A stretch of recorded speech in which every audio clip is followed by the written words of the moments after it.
So I posed a question on Twitter the other day, specifically about Mario Kart. And if you were Nintendo, would you release Mario Kart 9 like now, this year? And it seems obvious to most of us to be like, yeah, it would sell really well. But think about how well Mario Kart 8 continues to sell. In fact, we got new NPD numbers on Friday for March 2021.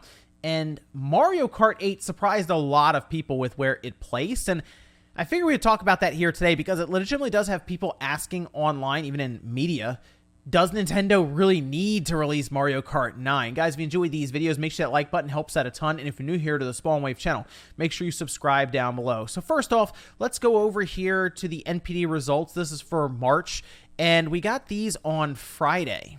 And we can see here, Call of Duty Black Ops Cold War is at the top. That's the #1, the best-selling game in March. This is the NPD tracks the US, and we like Call of Duty games here, so it's always going to be up there in like the top 3 basically every single month. But look at #2, Monster Hunter Rise. That is very impressive for Monster Hunter. I mean, Monster Hunter really broke into the mainstream, I would say, with Monster Hunter World, which is Capcom's best-selling game ever. So it's no surprise that the next big Monster Hunter game, that being Rise, would do very, very well. So good to see that up there. And Outriders #3. Now, Monster Hunter Rise and Outriders both came out right at the end of the tracking month for the NPD. In fact, if you look at Outriders, that came out April 1st, but because the NPD will track like 3 or 4 days into April for that time period that they're showing here, it was still able to show up here on the chart. So #3 for that is pretty impressive. I feel like Square is actually kind of surprised with how well Outriders has done. But then right below that, we have Super Mario 3D World. You see a little star next to it, by the way.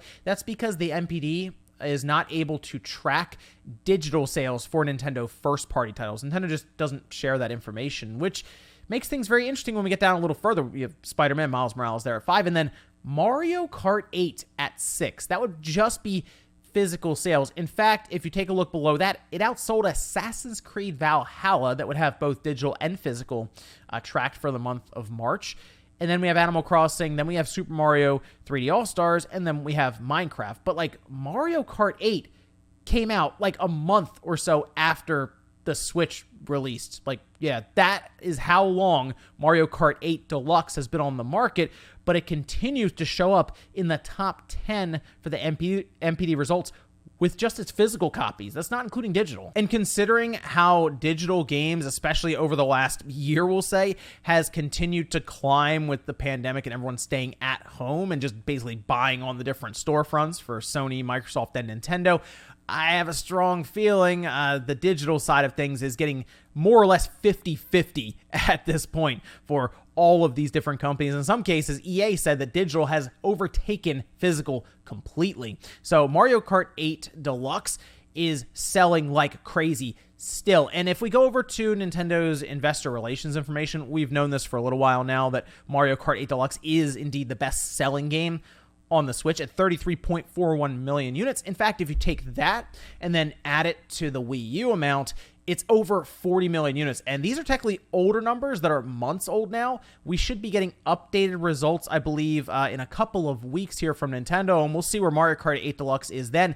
I was thinking Animal Crossing would catch Mario Kart, but based on the NPD results we just had, Mario Kart 8 Deluxe is back above Animal Crossing in these charts, which is making people question the need for Mario Kart 9 right now. I mean, this article popped up literally the same day that those NPD results were shown, where it says Mario Kart 8 Deluxe's continued sales dominance is bad news for Mario Kart 9 hopes. This was written up over on GamesBeat, and I understand where they're coming from here because, like, Nintendo just released a Wii U port technically onto the Switch, and they get over 30 million units from it. I don't think Nintendo was expecting that. I mean, sure, Mario Kart's very popular, and it worked out well for where it landed with the Switch because it was the best-selling game on the Wii U, and now it's the best-selling game on the Switch, and Mario Kart is Nintendo's big franchise. Like, that's it. If they need to launch a system, I'm going to say it now, you might as well have a Mario Kart ready for launch, and That might be Mario Kart 9. It's weird to think about that, isn't it? But I guess technically, even if they released Mario Kart 9 this year,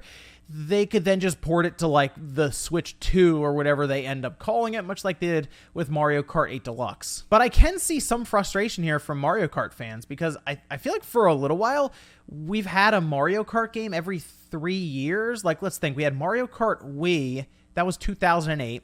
Then we had Mario Kart 7 on the 3DS. That was 2011. And then we had Mario Kart 8 on the Wii U. That was 2014. And then we had Mario Kart 8 Deluxe. That was 2017. And then 2020, we had nothing. But we have had some Mario Kart games released. They just didn't necessarily release in the way people were thinking they would. For example, we had Mario Kart Live Home Circuit. That was on the Switch, right? That was during the Mario 35 anniversary just a couple of months ago. So I guess we can kind of count that. I mean, it's a new Mario Kart game, I guess. And then, of course, we had even like a year before that, Mario Kart Tour. I know, you're like, well, that's a mobile game. It's still made by Nintendo and put out there on mobile devices. And yeah, I guess it technically is another Mario Kart game they released. But I mean, really think about this for a second with Nintendo. If Mario Kart 8 Deluxe continues to track in the top 10 and is obviously something that people are buying when they buy a Switch, is the only reason I can think of this continuing to sell so well. It's the game that people look around and say, okay, well, what am I going to buy with this Switch? I guess we'll get Mario Kart 8 Deluxe. It's the default pickup. And Nintendo was very smart to bring that out, like I said, when they did with the Switch. But, I mean, a lot of their games continue to sell really well and track up there. If we go back to the NPD charts, I mean, like Pokemon Sword and Shield, obviously, Pokemon continues to sell all the time. Smash Brothers Ultimate, Legend of Zelda Breath of the Wild. These games are evergreen. They're just not evergreen to the degree that Mario Kart 8 Deluxe is. It certainly sells well above what any of us would expect it to, and it continues to do that every single month. And hey, wait a minute. Super Mario Party was number 19, and Nintendo can't even give that game an update. I'm going to bring it up every time. I'm sorry. But looking at Mario Kart 8 Deluxe, I think Nintendo could extend it further if they really wanted to. Like, Mario Kart 9 is a game I would like to see, mostly because I want to see what Nintendo would do in the franchise. Would they go along with kind of the Smash Brothers Ultimate approach and just start bringing in all types of characters from all of their different franchises and just join them together in Mario Kart? That would be a cool thing. I've also seen people mention, they could do a full single player, maybe an adventure mode that they throw in there. Also very possible. Or they could look at Mario Kart 8 Deluxe and say, hey, maybe we'll do some DLC for this thing. I mean, think about it. They haven't done any updates at all, really, for it. And you could do DLC and probably make a ton of money overnight from it. Which, if I had to point to anything that says that Mario Kart 9 is coming here, hopefully soonish, it's that they really haven't taken advantage of the overwhelming sales for Mario Kart 8 Deluxe. I don't think Nintendo was expecting it to blow up like it has, and most likely they've saved a lot of the ideas they probably could put into DLC and just moved it over to Mario Kart 9. But Nintendo has actually held on to games for a little while, even after they were done. This is something that people haven't really, realized or noticed, but there have been games like, it was spotted, I believe, with New Super Mario Bros. U Deluxe on the Switch. That game apparently was uploaded to Nintendo's servers way before it was announced. It was like done, I want to say it was like 8 to 10 months, and then they announced it like seriously 8-10 months later after uploading it. And I will tell you this, there have been some games that were done and Nintendo held on to for like a year and a half. So there's a chance that Mario Kart 9 could be ready right now, and they're just kind of holding it because Mario Kart 8 Deluxe keeps selling. And I guess once you announce a Mario Kart 9, people will just stop buying Mario Kart 8 Deluxe. So they could hold on to it. They could work on it further.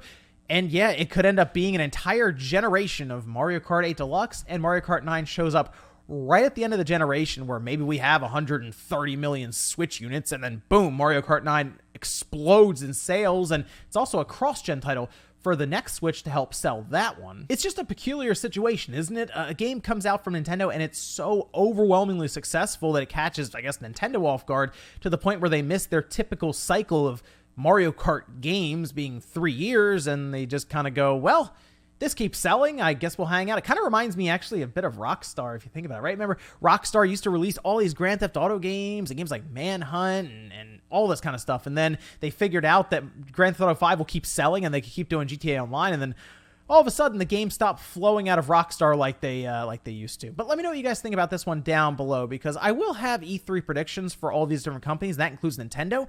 And I think I'm still going to put Mario Kart 9 in there for an announcement so that it can drop this holiday, hopefully next to Breath of the Wild 2. But it wouldn't surprise me if Nintendo decided to hold on to it for like another year. Thanks guys for watching, and I'll see you next time.